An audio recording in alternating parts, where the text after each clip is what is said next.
In this segment, I'll be discussing about receptors as drug targets. First, what are receptors? Receptors, they are nothing but proteins. They are responsible for body's communication process. Where they are present, where these receptors are present. Receptors, they are embedded in cell membrane in such a way that the small part possessive the active site projects out of the surface of the membrane and opens on the outside region of the cell membrane. This is the receptor's active site.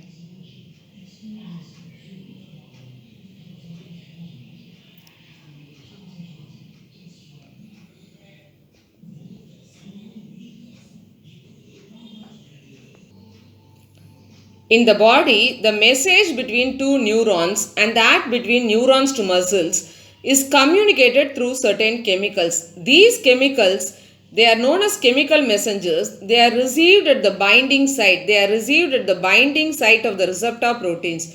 To accommodate a messenger, the shape of the receptor site changes. The shape of the receptor site changes.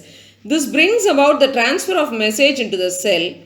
So, a chemical messenger gives message to the cell without entering the cell. Here, this shows the receptor receiving the chemical messenger, and here the shape of the receptor changed after attachment of the messenger, and the last one, receptor regains the structure after removal of the chemical messenger. There are a large number of different receptors in the body that interact with the different chemical messengers, and these receptors, they show selectivity for one chemical messenger over the other because of their binding sites have different shape, structure and amino acid composition. Drugs that bind to the receptor site and inhibit its natural function are antagonists. If the drug bind to the receptor site and inhibit the natural function, they are known as antagonists, and these are useful when blocking a message is required. And there are other types of drugs that mimic the natural messenger, by switching on the receptor, and they are known as agonists. And they are useful when there is lack of natural chemical messenger.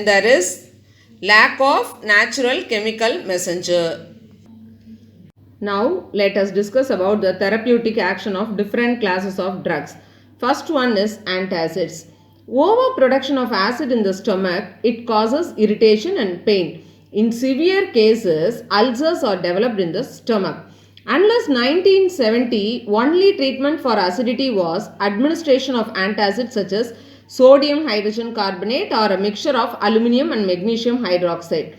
And this excessive hydrogen carbonate can make the stomach alkaline and trigger the production of even more acid. Metal hydroxides, they are better alternatives because being insoluble.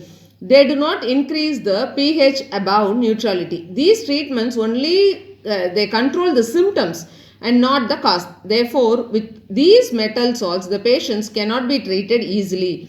In advanced stages, ulcers become life-threatening and its only treatment is removal of the affected part of the stomach. And a major breakthrough in the treatment of hyperacidity came through the discovery according to which a chemical, histamine, which is responsible for the excess secretion of acid in the stomach, a chemical called histamine, it stimulates the secretion of pepsin and hydrochloric acid in the stomach. And the drug cimetidine, it prevented the interaction of histamine with the receptors present in the stomach wall. This resulted in release of lesser amount of acid. The importance of the drug was so much that it remained the largest selling drug in the world until another drug, ranitidine was discovered. This is also known as Zantac. So, why antacids are administered? This is because of the excess secretion of acid, and the excess secretion of acid is because of the chemical, it is because of the compound histamine which induces the secretion of acid in the stomach, and this was controlled by cimetidine and ranitidine. These are the drugs used as antacids to stop the excess secretion of acid in the stomach. the receptors present in the stomach wall. Antihistamines. Histamine is a potent vasodilator. What do you mean by that histamine is a potent vasodilator? That means this chemical histamine has a very powerful effect on vasodilation. That means widening of blood vessels, arterioles and capillaries. And here it has various functions. It contracts the smooth muscles in the bronchi and gut and relaxes other muscles, such as those in the walls of the fine blood vessels. Histamine is also responsible for the nasal congestion associated with common cold and allergic response to pollen. And synthetic drugs like bromophenramine and terfenadine, they act as antihistamines. They interfere with the natural action of histamine by competing with histamine for binding sites of receptor where histamine exerts its effect. And you may have a question, why do above mentioned antihistamines not affect the secretion of acid in the stomach? We are saying histamines, and these antihistamines, they should also stop the secretion of acid in the stomach. The reason is anti-allergic and anti-acid drugs, they work on different receptors. Next is neurologically active drugs. Under neurologically active drugs, I'll be discussing tranquilizers and analgesics. What are tranquilizers? They are neurologically active drugs. What is the role of tranquilizers? They affect the message transfer mechanism from nerve to receptor. And what is the use of tranquilizer? They are used for the treatment of stress, mild or even severe mental diseases. Tranquilizers, they are used for the treatment of stress, mild or even severe mental diseases. And tranquilizers relieve anxiety, stress, irritability or excitement by inducing a sense of well-being.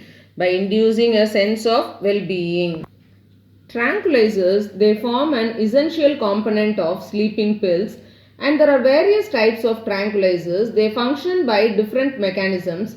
For example, noradrenaline is one of the neurotransmitters that plays a role in mood swing. If the level of noradrenaline is low for some reason, then the signal sending activity becomes low and the person suffers from depression. In such situations, antidepressant drugs are required. These drugs, what is the role of antidepressant drugs? These drugs, they inhibit the enzymes which catalyze the degradation of noradrenaline. If the enzyme is inhibited, this important neurotransmitter is slowly metabolized and can activate its receptor for longer periods of time, thus counteracting the effect of depression. And the examples of tranquilizers are iproniazid, phenelzine, meprobamate, derivatives of barbiturate acid. These are some of the examples of tranquilizers. Analgesics, they reduce or abolish pain without causing impairment or consciousness, mental confusion, incoordination or paralysis or some other disturbances of nervous system. And analgesics, they are classified as non-narcotics and narcotics. Non-narcotics examples, non-narcotic analgesics examples, aspirin and paracetamol. They are examples of non-narcotic analgesics, and aspirin is the most familiar example because it inhibits the synthesis of chemicals known as prostaglandins, which stimulate inflammation in the tissue and cause pain. And these drugs are effective in relieving skeletal pain such as due to arthritis. And these drugs, that is the non-narcotic drugs, they have other effects.